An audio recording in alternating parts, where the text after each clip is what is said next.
matter where they're going. What matters is deciding to get on.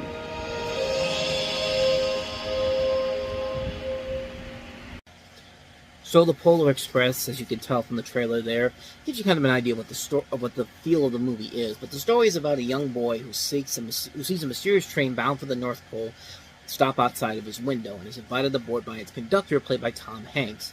He joins other children as they embark on a journey to visit Santa Claus, who's preparing for Christmas, and he's also trying to figure out whether or not he still believes in Santa Claus or not. And this is based off of a book by Chris Van Allsburg, who gave us Jumanji, and another movie that definitely went on to become a classic among most people, especially around the holiday season.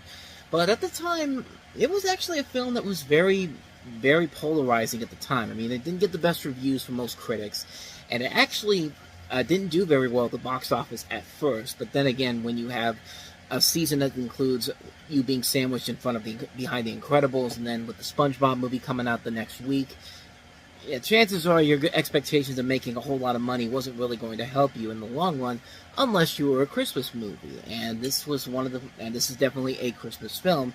And while the box office wasn't strong at first, the film did eventually find an audience over time, especially during that holiday season.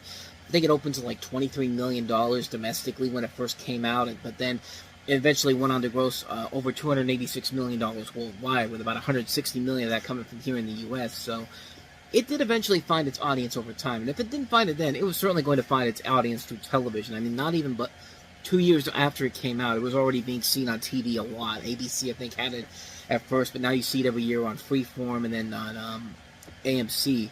But it's a great movie. It's a really visually stunning movie to look at.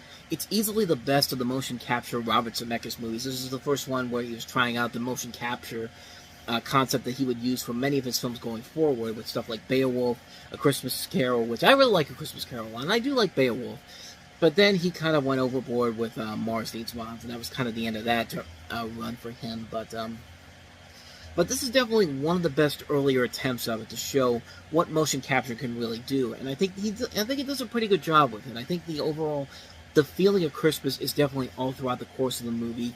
You do get behind the kid in general, the young kid in this movie, who doesn't have a name in particular, which I do kind of like that. They don't really give you the names of these kids in particular, except for one of them, which is named Billy, who's played by the kid who's also Roo from the Winnie the Pooh movies. I can't remember his name though, but Jimmy Bennett. I'm seeing it right here, but you've got characters like Hero Boy, who's also...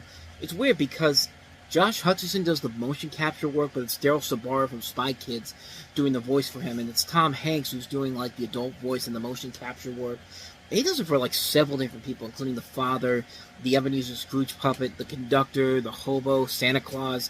You also have a person named Hero Girl and a person named Know-It-All. Like, there are very few people in this movie that actually have names to them in general, and it's kind of a little bit of a distraction, but it doesn't really matter in the long run, because the movie is giving you a very visual feel to it that really does feel impressive overall, especially if you see this on the big screen. Like, this was one of those movies that benefited from having IMAX 3D at the time, using it to really show off these incredible sequences of animation in general. Like, one of the best scenes in the movie is when the conductor, the boy, and the girl, they're on the front of the train, and they're about to go on this roller coaster aspect of the train, where it just starts off like going up a hill, and then as soon as it goes down, they go sliding down here, and it goes like it feels like you're on a roller coaster, and they end up sliding through an icy road, an icy waterway that eventually will break because one of the pins from the brakes accidentally falls off and hits the thing, and it just leads into some really cool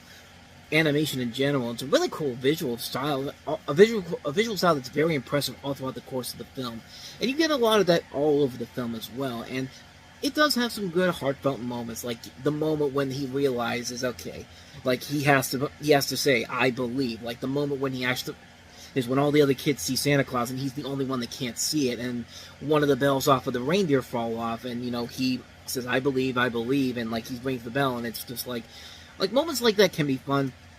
It can get a little bit too emotionally manipulative at times. There are moments where you can feel like they're trying to force this to become the next big Christmas classic, and Yeah, it could be very distracting at times. I mean, Elf, I think, worked as a Christmas, is eventually became a Christmas classic because, movies like Elf, movies like Christmas Vacation, movies like A Christmas Story, and movies like Home Alone, they weren't really trying to force the Christmas classic onto you. They just wanted to make you feel like it was a holiday season, and it worked in those movies in particular. And you didn't really feel them forcing the holiday on you. This one definitely forces it on you, and it doesn't really ruin the ebb and flow of the film in general, but it's definitely a lot more noticeable in this particular movie. Plus, a lot of it just is really good. I love the music by Alan Silvestri. I mean, he's one of my favorite composers of all time. I mean, the song by Josh Groban, Believe, is still one of my favorite songs I like to listen to every holiday season. Like, every holiday season when this is on, I have to watch it at least once. So, it still has that lasting impact with me. It still feels like a movie that I'm glad I got to see when I saw it for the first time in theaters.